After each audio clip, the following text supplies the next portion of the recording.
Shalom, shalom, mes bien-aimés et frères et sœurs dans le Seigneur. Merci pour votre fidélité. Merci pour votre temps que vous avez disposé de suivre cette émission qui est le cri de la sentinelle qui a retenti ce matin pour vous. Nous avons souvent l'habitude de dire écoutez et votre âme vivra. Écoutez une chose. Nous avons un thème que nous partageons avec les enfants de Dieu, que le Saint-Esprit nous a mis à cœur, c'est voir la vie comme Dieu la voit. C'est qu'il y a aussi la manière de voir des hommes, il y a aussi la manière de voir de Dieu. La manière de voir des hommes n'est pas forcément la manière de voir de Dieu. Je te donnerai un exemple là-dessus et qui te mettra d'accord avec ce que je dis. D'après le monde, un grand c'est celui qui a beaucoup d'argent. D'après le monde, un grand c'est celui qui a gagné sa vie. Financièrement, matériellement, qui a beaucoup de biens, immobilier tout comme mobilière. Alors, mais quand Dieu parle de Jean-Baptiste, il dit que non, de toutes les personnes qui sont nées d'une femme, il n'y a pas plus grand que Jean. Où habitait Jean? Jean était dans la savane, Jean était dans la brousse, Jean n'avait pas une maison. Et pour Dieu, il était grand devant sa face. Mais tandis qu'à cette époque-là, si on pouvait poser des questions aux gens qui habitaient cette époque-là, ils te diront que c'est Philippe qui est grand, c'est Hérode qui est grand, et non Jean. Donc, par là, il y a aussi la lecture,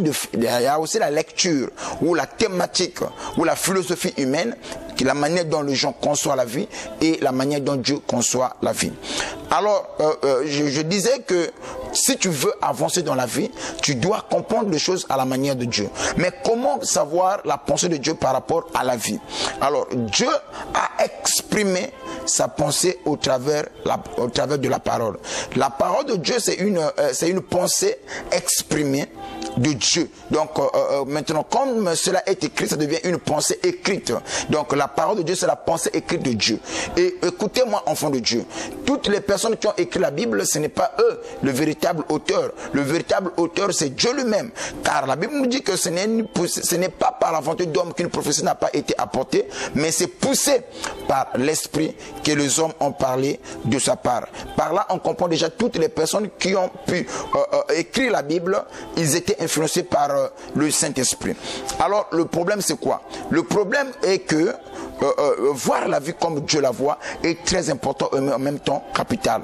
Si aujourd'hui tu veux avancer, si aujourd'hui tu veux t'épanouir, alors tu dois voir les choses de la manière dont Dieu les voit. Il y en a certains qui ont des crises, il y en a certains qui ont des tensions, il y en a certains qui ont des soucis. Voilà pourquoi l'apôtre Paul, quand il vient, il nous dit que non, d'où viennent les luttes, d'où viennent les querelles, n'est-ce pas à cause de vos convoitises? Mais d'où naissent les convoitises? C'est par rapport à la manière dont l'on définit la vie. Alors Dieu aussi a sa façon dont il définit la vie. Alors si tu veux avancer dans la vie, tu dois commencer à voir la vie comme Dieu la voit. Alors c'est comme ça, bien-aimé, que si tu peux faire cela, je crois que tu seras béni. C'était votre humble serviteur, l'apôtre Ange, le messager fidèle. Et suivez-nous dans notre chaîne YouTube sur l'intégralité de ce message. Je crois que Dieu te visitera et tu seras béni. Ciao, que mon Dieu vous bénisse.